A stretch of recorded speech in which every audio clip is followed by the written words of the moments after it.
I'm Ken Pendergrass. I sing tenor, and I have been in the choir since 2012, so 9 years. Thanks. September, yeah. I have the auspicious title of assistant director, so whenever you are backpacking with Jason, which you should do more often. No, just kidding. Right. It's a privilege to work with the group. I think, I've been a music director for a long time, like you, and worked with a lot of church choirs and a lot of people. But I'll tell you, I was really nervous to get up in front of the group. Yeah.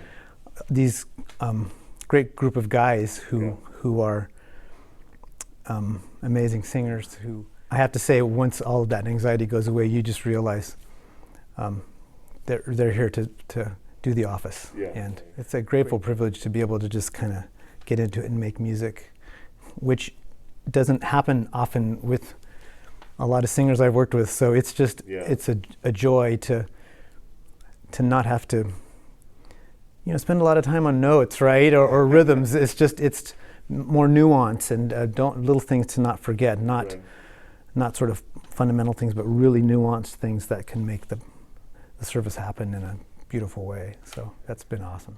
I've been in a lot of choirs where the prima donna effect kind of makes it difficult for you to work in community. Yeah. I think you know what I mean by that. Yeah. It's like, I'm going to sing a little bit louder than everybody else to kind of show that I know my part. Right. But I think one of the things that makes the Compline Choir unique is that when we're chanting, when we get into that place that is that beautiful unison, which is sometimes harder than singing in harmony, right? It's an amazing thing, and with the acoustic and the cathedral, and some of the work we've done, even when we did that wonderful chant workshop, it really stretched us to really listen and pay attention more than we ever have. So I'm grateful for that opportunity to work with, no matter what level.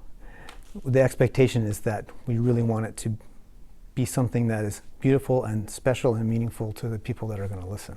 I did. I'd come here with whenever I'd had my out-of-town choir director friends, I said, you got to come to this service. It's amazing. I just can't describe it. Yeah. It's like men who actually sound good singing together. Because, I had some friends ask me, so every week you do this thing as if, aren't you bored? And then when I would sort of explain the service, there's lots of parts that kind of stay the same. The music rotates, puzzled looks from my non-musical friends. And I think, for a time I thought, wow, will I ever tire of this, right? I got to get up next day and do my job on Monday. But it just hasn't become that. And I think we've had different composers do different things. We have the children sing with us, the women's compline. I mean, the things that we don't change for a reason. But that doesn't mean we're stuck in a weird past that's not going to look at new repertoire or new ideas to really reach this community. And I have kind of seen that change, which has been amazing. I think, we already mentioned Canterbury. I mean, the pilgrimage was amazing. I think the first time we took out the handbells, those crazy bells that we have here at St. Mark's, I think the bells are a really special moment for the feast days, and different things. I love that.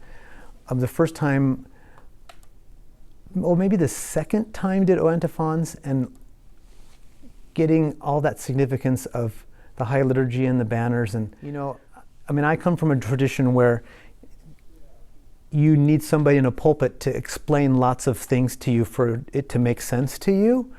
And the beauty of the Compline service and the beauty of O Antiphons, and I think liturgy in particular, is it's not preachy, but it has a lot to say without massive explanation. Yeah. And so that to me has been a real healing for my soul when it comes to thinking about what I'm doing in worship. I think maybe initially it was like, oh, this is really nice because they'll fill in for us while we're away because we need somebody to do our work. But after I watched, the cathedral put out a video with a wonderful with the interview with Rebecca, who directs the Women's Compline, and how she beautifully explained it and dovetailed in all this stuff. I thought, of course, that makes sense. It's a part of Compline. It's a part of the office. Probably in the end, it doesn't matter who's chanting it, as long as they're a part of this community, right? And so that to me, and it was done so beautifully and skillfully. When we were given permission to throw away Peter's manuscripts, and you know, Jason would say, "Do not have this in your folder." I would I still have them in a drawer at home because I just can't throw them away because they're like artifacts. And I mean, I know they have the actual copies, but it's like treasured texts. Even though they were hard to read and I had lots of scribbles and I'd always lean over to Ken Peterson, what am I supposed to sing here? It is wonderful to have a new edition, but to see them sort of where they came from and then now this engraved stuff is a really fantastic, a privilege. So I look forward to doing it as long as I can. I've got a lot of great models of our veteran members who are here still singing. And I also think that is a thing about what's unique to Compline. So when we were in Canterbury, you know, Max, our wonderful presenter, we were having a little side conversation when we went upstairs in that room having tea. I don't know if you were there, but he was talking to some people and he was saying, we really didn't know what men's voices could do. Or he said, until we kind of heard you sing. And that was an amazing compliment because, of course, Canterbury, then their cathedral choir. But I think the boy choir thing and that type of, you know, timbre and sound, and then there's the Compline choir. Just think, here's the way we do it, right? And that sort of timbre and the way Peter has started those incredible anthems he's done and the psalm settings, they're really unique voice settings for men that I just don't think you hear them any other place.